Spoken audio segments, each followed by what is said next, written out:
Shalom. Pada kesempatan kali ini kita akan belajar dari kebenaran firman Tuhan yang terambil dari Matius 21 ayat 28 sampai 32. Matius 21 ayat 28 sampai 32. Saya beri judul khotbah saya ini adalah Metamelomai. Metamelomai. Saya akan bacakan Matius 21 ayat 28 sampai 32. Perumpamaan tentang dua orang anak. Tetapi apakah pendapatmu tentang ini? Seorang mempunyai dua anak laki-laki. Ia pergi kepada anak yang sulung dan berkata, "Anakku, pergi dan bekerjalah hari ini dalam kebun anggurku." Jawab anak itu, "Baik, Bapak," tetapi ia tidak pergi. Lalu orang itu pergi kepada anak yang kedua dan berkata demikian juga. Dan anak itu menjawab, "Aku tidak mau." Tetapi kemudian ia menyesal, lalu pergi juga. Siapakah di antara kedua orang itu yang melakukan kehendak ayahnya? Jawab mereka, "Yang terakhir." Kata Yesus kepada mereka, "Aku berkata kepadamu, sesungguhnya pemungut-pemungut cukai dan perempuan-perempuan sundal akan mendahului kamu masuk ke dalam kerajaan Allah. Sebab Yohanes datang untuk menunjukkan jalan kebenaran kepadamu, dan kamu tidak percaya kepadanya. Tetapi pemungut-pemungut cukai dan perempuan sundal percaya kepadanya. Dan meskipun kamu melihatnya, tetapi kemudian kamu tidak menyesal dan kamu tidak juga percaya kepadanya." Saudara, ketika negara ini dinyatakan lockdown, atau dengan kata lain, orang-orang harus mengisolasi diri masing-masing, tidak boleh keluar rumah, tidak boleh pergi ke sekolah, tidak boleh pergi ke gereja, bahkan kita tidak boleh keluar dari rumah kita. Seharusnya seperti itu. Ada banyak respon yang menanggapi himbauan dari pemerintah ini. Ada yang taat, ada yang setengah taat, ada juga yang membangkang. Misalnya kita tidak boleh beribadah, tetapi masih juga ada yang tetap beribadah di dalam gereja dengan dalih kita tidak harus takut dan khawatir terhadap C19 atau COVID-19 ini. Kita percaya Tuhan. Nah, saudara-saudara, hari ini kita akan juga belajar untuk melihat reaksi orang-orang, mungkin juga reaksi kita ketika kita mendengar, mengalami Yesus atau Mesias di dalam kehidupan kita. Respon orang-orang ketika mereka mendengar Injil di dalam kehidupannya atau perintah Tuhan di dalam kehidupannya. Yang pertama kita lihat adalah respon dari anak sulung. Anak sulung itu berkata, setelah bapaknya memberikan perintah untuk bekerja di kebun anggur bapaknya tersebut, ia berkata, "Baik, Bapak," tetapi ia tidak pergi. Banyak kita seperti itu. Kita sudah jadi orang Kristen, kita tahu perintah Tuhan, ya, tetapi kita tidak melakukan apa yang Tuhan kehendaki di dalam kehidupan kita. "Pergi, jadikan semua bangsa muridku," tetapi kita tidak melakukannya. Bahkan bukan hanya itu saja. Ketika kita sudah terima Yesus sebagai Tuhan dan Juru Selamat di dalam kehidupan kita, harusnya kehidupan kita berubah.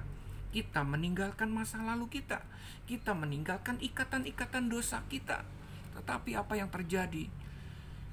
Kita tetap ke gereja, tetapi kita masih bergumul dengan kehidupan berdosa. Kita seperti anak-anak sulung, ya, yang tahu perintah Tuhan, yang tahu perintah bapaknya, tetapi tidak melakukan kehendak atau perintah dari bapaknya. Kita orang Kristen, Tetapi kita belum mengalami kelahiran baru di dalam kehidupan kita, di mana roh Tuhan akan tinggal di dalam kehidupan kita, yang membuat kita menjadi serupa dengan Tuhan Yesus Kristus. Bukan perbuatan daging, tetapi roh Tuhan itulah yang memberikan kekuatan kita untuk melakukan kehendak Bapa di dalam kehidupan kita. Yang kedua,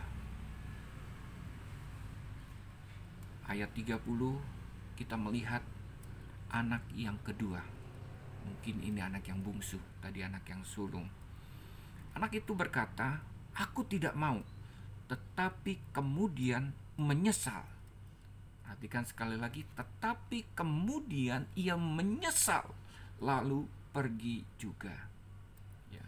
Semula anak yang bungsu ini mengatakan dia tidak mau, tetapi dia menyesal. Menyesal dalam bahasa aslinya dikatakan seperti judul khotbah saya hari ini adalah metamelomai. Metamelomai. Ya. Ini bukan hanya sekedar perasaan menyesal. Setelah anak berbuat salah kemudian menyesal, "Pak, saya nggak mau melakukan ini lagi." Tetapi kemudian dia melakukan lagi. Metamelomai ini adalah feel, remorse.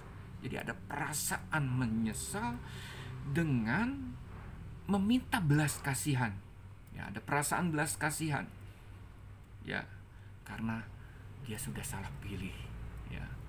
Jadi penyesalan dengan belas kasihan karena salah pilih. Kita mungkin ketika membeli rumah ada perasaan menyesal. Karena apa? Kita salah pilih. Mungkin salah lokasi, mungkin tidak sesuai dengan kebutuhan rumah. Dengan kebutuhan kita rumah tersebut, akhirnya kita menyesal. Tapi kita tidak bisa melakukan apa-apa. Menerima apa yang terjadi. Menerima karena itu pilihan kita. Kita tidak mungkin pergi ke pemilik rumah lalu kemudian, "Saya menyesal sudah membeli rumah ini. Tolong dong, kembalikan uang saya akan pilih rumah yang lain yang sesuai dengan kehendak kita." Kita tidak mungkin melakukan itu. Tetapi di hadapan Tuhan, yang mungkin selama ini kita menyesal dengan pilihan-pilihan kita. Kita dengan belas kasihan sudah menyadari keadaan kita ketika kita salah pilih. Lalu kita datang kepada Tuhan. Kita mau kehidupan kita, pilihan kita ini dirubah untuk ikut Tuhan sungguh-sungguh, untuk melakukan kehendak Tuhan di dalam kehidupan kita. Dan hidup kita pada akhirnya dipakai oleh Tuhan. Ya. Metamelomai.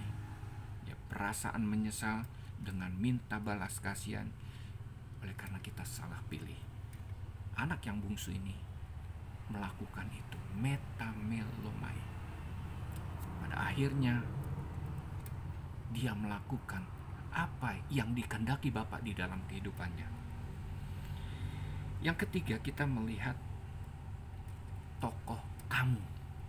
Ayat 32b dikatakan, "Meskipun kamu melihatnya," meskipun kamu mungkin di situ adalah orang banyak, mungkin juga imam-imam, mungkin juga ahli Taurat, orang-orang Farisi, mungkin itu juga kita.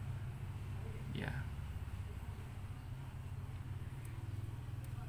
Kamu melihat, orang banyak melihat apa yang Tuhan kerjakan, apa yang Tuhan perbuat. Mereka mengalami Yesus di dalam kehidupannya. Imam-imam, ahli Taurat, orang Farisi mengalami Yesus, melihat perkara-perkara ajaib, mujizat-mujizat yang Tuhan Yesus lakukan di dalam kehidupan mereka pada saat itu. Tetapi apa yang terjadi kemudian? Kemudian kamu tidak menyesal. Dia tidak melomai, tidak menyesal karena melihat perkara-perkara ajaib, melihat kebenaran yang Tuhan lakukan pada saat itu, yang Tuhan pertontonkan di hadapan mereka, yang seharusnya membuat mereka bahwa kehidupan selama ini adalah satu kehidupan yang salah yang mereka lakukan. Harusnya mereka menyesal dan minta belas kasihan kepada Tuhan untuk mengubah pilihannya, dan pada akhirnya dia ikut Tuhan, dia percaya Tuhan. Itulah orang banyak, itulah imam-imam ahli Taurat. Mereka mengalami Tuhan, mereka mengalami mujizat Tuhan, mereka melihat perkara-perkara ajaib di dalam kehidupannya. Tetapi mereka tidak mau ikut Tuhan. Pada akhirnya hidup mereka tidak berubah, hidup di dalam kendali dosa. Saudara-saudara, tokoh mana yang melakukan metamelomai di dalam kehidupannya? Tuhan ketengahkan di dalam nats ini adalah pemungut cukai dan perempuan sundal. Perempuan sundal dan pemungut cukai ini yang akan mendahului kamu. Kamunya siapa? Imam-imam ahli Taurat, orang banyak, termasuk juga kita yang tidak percaya sungguh-sungguh kepada Tuhan, yang hidupnya tidak mengandalkan Tuhan. Sekalipun kita sudah datang ke gereja, tetapi hidup kita tidak berubah, seperti perempuan sundal dan pemungut cukai. Mereka itulah, pemungut cukai dan perempuan sundal itulah yang mendahului kita untuk masuk di dalam kerajaan Allah. Karena apa? Mereka mengalami yang namanya metamelomai. Mereka melihat, mereka menyesal, mereka minta belas kasihan, dan oleh anugerah Tuhan mereka memilih jalan yang benar untuk ikut Tuhan totalitas di dalam kehidupannya. Sakius, ketika dia mengalami Tuhan, Tuhan hadir di dalam kehidupannya. Dia melihat selama ini jalan hidupnya salah. Dia sudah memeras orang banyak. Dia sudah fokus hidupnya kepada uang, mamon. Akhirnya ketika Tuhan hadir di dalam kehidupannya, dia menyesal dan mengubah kehidupannya oleh belas kasihan Tuhan. Dan dia totalitas, dia berkata, setengah dari milikku akan kuberikan kepada orang miskin, dan apabila ada yang kuperas akan kukembalikan 4 kali lipat. Mungkin saat itu dia bangkrut, tetapi dia memiliki Tuhan yang sanggup diandalkan di dalam kehidupannya. Totalitas dia ikut Tuhan.